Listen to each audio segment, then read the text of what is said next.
Team Southern. I wasn't going to do one of these videos on power, but I thought we might give you an A-graded sort of version of it, as opposed to what we all seem to see on YouTube. Let's start with the basic parts of it. What we don't want to have happen is for all of you guys to end up like Crispin. Now, Crispin does nothing but watch golf television, golf YouTube, and pick up as much as he can. The thing is, he misses what all of us kids learnt when we could only hit 5-iron 100 meters. And that is what's important. And in most of the game, you have to get the setup right. So if you see me working away or practice, or you watch any of the guys on tour, to be honest, they're all working on setup, grip, balance. Those three you have to have perfect. Otherwise, all the other movements they add in on YouTube, the jump, the power move, the clearing, the dip, the this, the that, doesn't work. So I'll give you a good example. Crispin, he's an easy one to work on. Crispin has the down move working, where he dips, stands up and comes through. It's a lovely power move, and it works when your club's there, because you dip, clear. And it's a nice movement because you pretty much jump and club goes past. Justin Thomas, if you ever see him in slow motion. Problem with Crispin is his posture's like this, and his takeaway is there. So if your posture's like this, it doesn't matter what you do afterwards, because everything else you have is a compensation. So if you're taking it away in there, and you dip, and then clear, you'll go that way. Or in Crispin's case, here, dip, in front. Which is why it's at 4 foot off the ground, and freaking miles when he collects it. So, if you want to work on distance, this is not what you work on. It's setup, it's balance, it's grip. And then your next step are what we call, I won't bother what they call them, but they're just different positions in the swing. So that position, that position, that position, that position. No point working on those until you get this bit right. So the setup in golf is one that you can't round your shoulders and you can't put your head down. Because if I do that, I've got nowhere to take the club. So if you look like this and you take the club back, you may be perfectly on plane, but it doesn't help because I can't turn. If I have my posture correct, I can turn without having to move my shoulders. And that's the first big thing in golf, to be able to take the club back and not have to move anything. Because now I can take the club back with my hands, and this loads up the right shoulder. And from there, we've got a chance of getting some power into it. If I'm set up like this, and I take it back, facing that way. So I haven't loaded up the right shoulder at all. I have a big wide takeaway, which you watch on YouTube. Oh, it's a big wide takeaway, it's really good. And then I've got no way to get the club back down unless I stand up. And I can look at pretty much every one of you guys from about 12 up, and you all do this. So, if you want distance, number one, this, 60% your front foot, bend at the hips. The feeling I like is an old Faldo video, I think, from years ago, where he said it feels like you're sitting on the end of a bar stool. Bar stool here, ass against it. Second part of it is that this arm is tucked in. Golf is a sidearm throw. This is what we do. We get to the backswing, and we throw the right arm.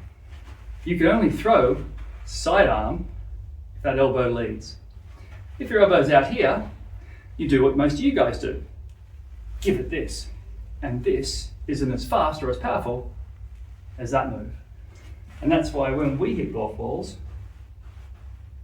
we look like we're hardly hitting it.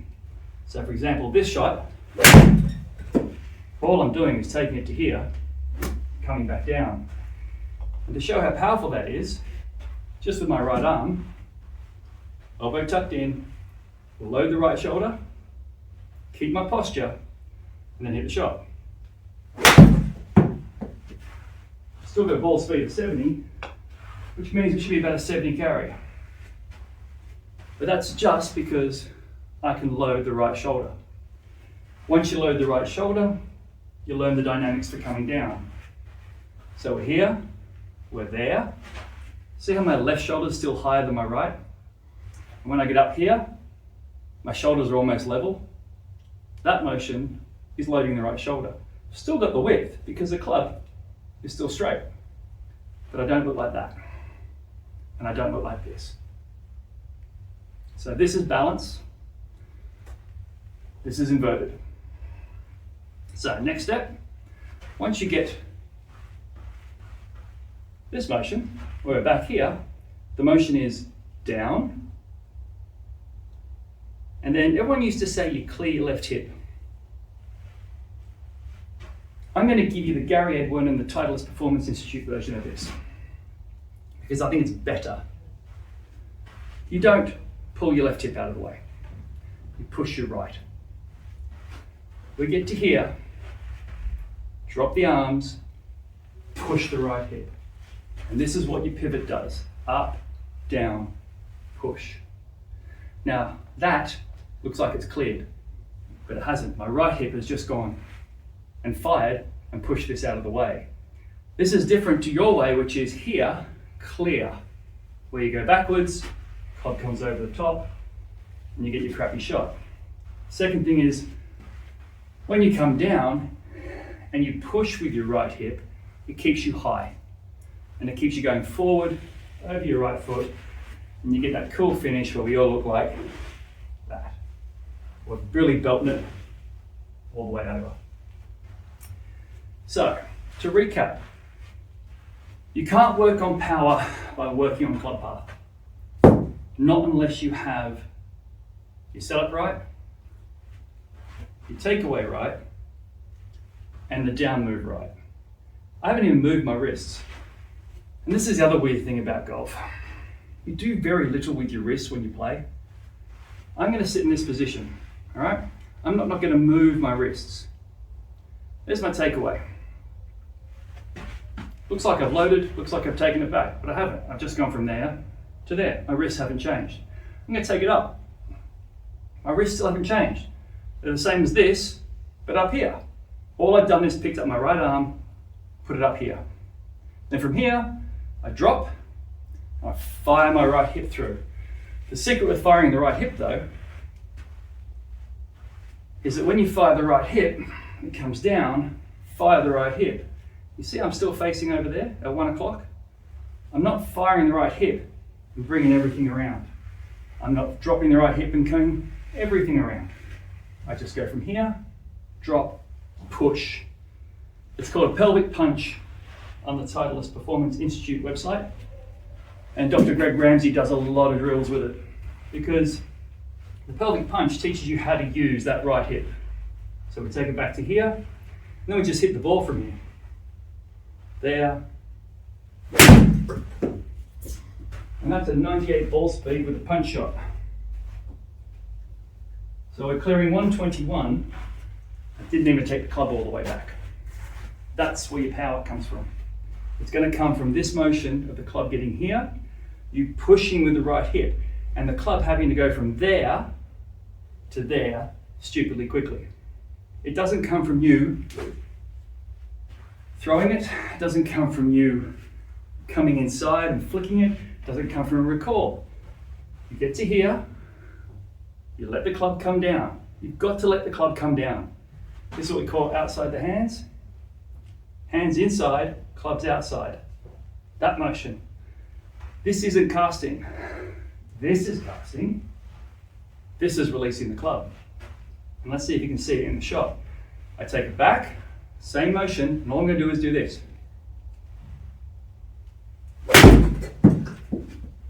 98 ball speed. About 120, I think. Yeah, there you go. So, speed comes from making this go fast without using your wrists. You simply use your arms and use your arms with your body. There is no release. There is no out, there is no in, unless you want to do specialty shots. But basic speed training is getting set up right, your grip right, you take away so it starts to load anything, bring it down so it stays loaded, and then use your pivot and the angle, the retained angle in your right hand, to thump it. Now for you high markers, I don't expect you to get any of that shit. None at all. So for you high markers, you're sitting there going, what is he talking about? I want you to work on this. If you see a reflection or a mirror or something, no one's watching. This feeling. Now you'll see me do it in every single shot. Every single shot I walk up to is this. I set the left hand on the grip, so I can see 3 knuckles. I walk in and you'll see me do that. Then I'll lay the club on the side and it gives me my tilt. I then walk in, set my back, keep my posture, and let the club drop. That motion there puts me in a good setup. From the front move, it is basically set that, right shoulder. There you go. Now it's like that, it's been like that for 20 years because that's got to happen. My problem I get is I get that way. So what I do is you see me to fix it, is you'll see me do this before every shot. And it allows me to get the club up without the shoulder going up. And that's why I have that little pre-shot routine, little raggle. Hands up, clubs like this, which means I can drop it, push. So let's go through the difference in speed. This is 9-iron. If you're going to be an over-the-top person, so arms out like this, we're going to hit this shot.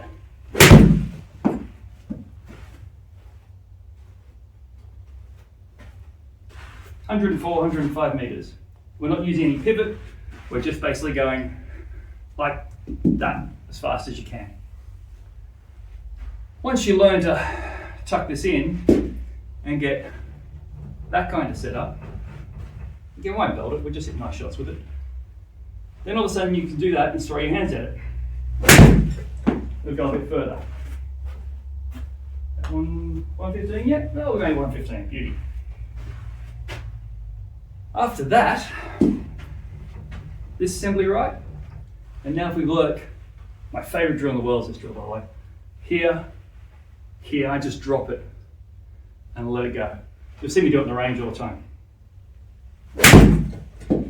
I love that drill because you get good speed with absolutely no effort. But it means if I've got that working, you should get a little draw, but all I'm doing is just going, huh. But it means my posture is correct. Because what do we get? Oh, there you go, 122, nice. No effort in it. Now we get this, we do this, and we add the push, which is the ground force they talk about. Here, drop. And now, 105, 106, oh, 107, there you go. Now you've got a 130 meter 9-iron. So, once again, so I recap.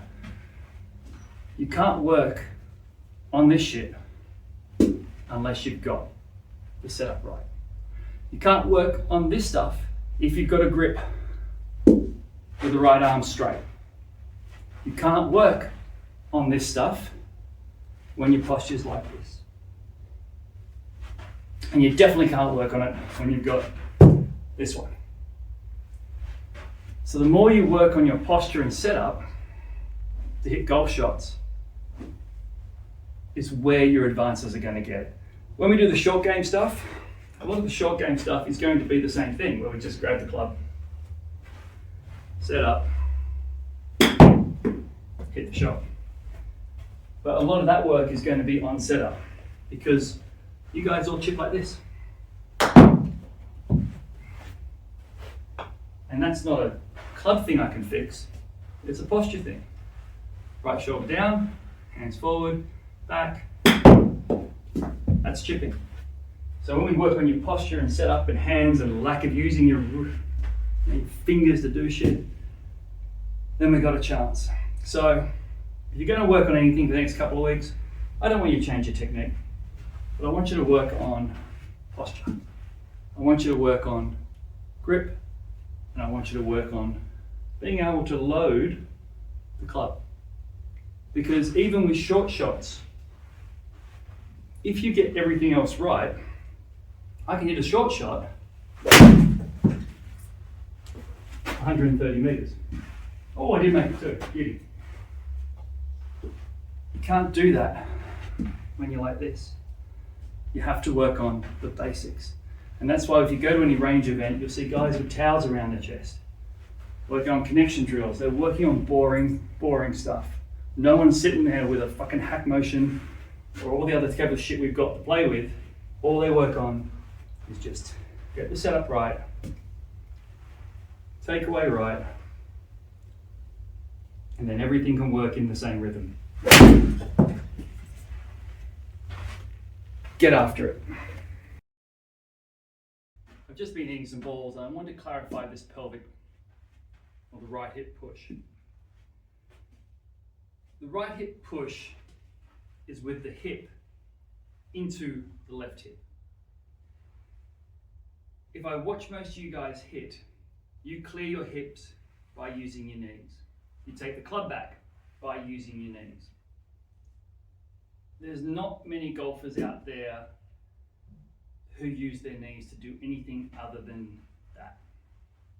So you'll see this motion, this motion. All amateurs, and I mean almost all of them, have this shit going on. If I had to show you at full impact, a lot of you would look like this. So the motion for this, I want you to find Padraig Harrington's video on the hips, because he does this drill where he gets this hip and this leg to almost hit the inside of this foot. So it's that motion. You see how my left leg's straight? We're hitting into a straight, firm left side. We can't be hitting into a firm left side when we're like that. And clearing the hips is this motion, not that motion. One's using your knees to clear, the other one's basically just going boot. It's a lot easier to do this. The one with your legs feels more powerful because you get more turn. So that's the addendum part of it. And I really want to watch yourselves do it. If you're going to do things like this and do the drills like the pelvic punch, record it. And make sure it is down, push. See how my left side's straight? All this is sitting basically in a straight line. There is none of that.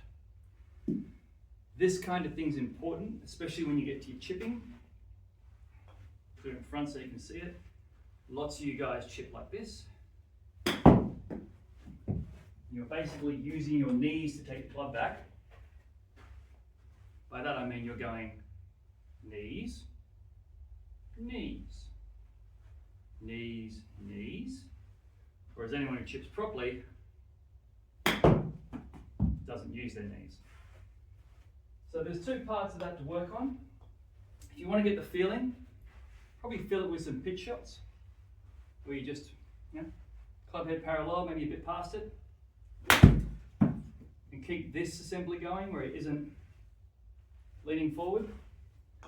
And it's also easy to do it with like an 8-iron or a 9-iron. Learning how to move the club first. And we get that motion. So to clarify us all up, the pelvic punch is the pelvis punching, not the knees sliding and dragging the pelvis along with it. What do you do with all this wonderful new power you've got? You hit 9-iron, 100 meters, now you're clearing 120, you're thinking, oh well, we got this now. So, here's the thing. In the early 2000s, I was at, where was I? In Gold Coast. And we were at with Gaz. And what he had me doing, I think I was sitting there watching Leonard or Pampling. It was Pampling. And Pamplin was hitting these little ropey hooks. And I think he got his 9-iron out past 150. And he was just belting the cover off it. And I was copying it. And Gaz walked up and he goes, yeah, it's really nice, Ant, and everything, but what we're going to do is we're going to put you on the sim, get you hit some shots, and then we'll count them up. Now, I would have been off 1 or 2 at the time, and he gave me 10 shots. And of the 10 shots, 4 missed the green, 6 hit the green for, I think, 120.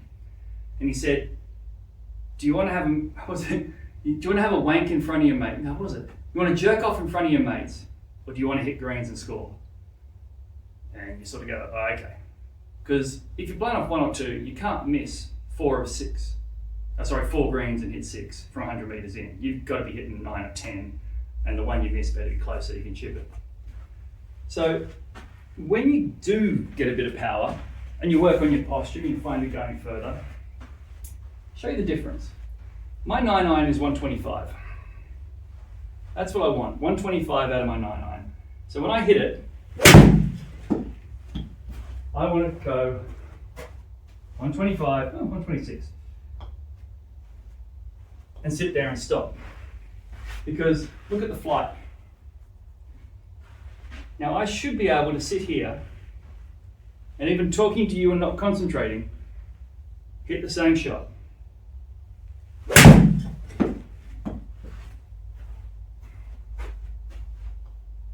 Because that's my number, 125 with a 9-iron. If for whatever reason I need to fly it further, I have it in the bag. No problem at all, I just have to hit it harder. Haven't quite got that little thin. But I have the other shot in the bag. But for 9 times out of 10, what I want to be able to do is hit 125 all day, every day. Because golf isn't about how far you hit it, it's about how far you hit it, or a better way to put it, it's about distance control. There's no point hitting it 6 metres past every green you hit. There's no point hitting it 20 metres past every green. You want to be able to hit the same shot all the time. So if you're lucky enough to have one of these things, or go to the TrackMan room when we do it, I look at ball speed. And I want somewhere close to a 105 ball speed with this. These are these pings I built, they're not my real clubs, so bear with me. So I want somewhere close to 105, and I want to be able to do it without much effort. And if I can do that, I can repeat it when you're watching, when the entire balcony of Bayview is watching, when my mates are watching, and when I'm under pressure. Going there and just belting at 130 because you can is fucking pointless. Because you know what? I've got an 8-iron in the bag, and I can still hit that just as far and further than 130. So just grab the 8-iron. That's how you use your power.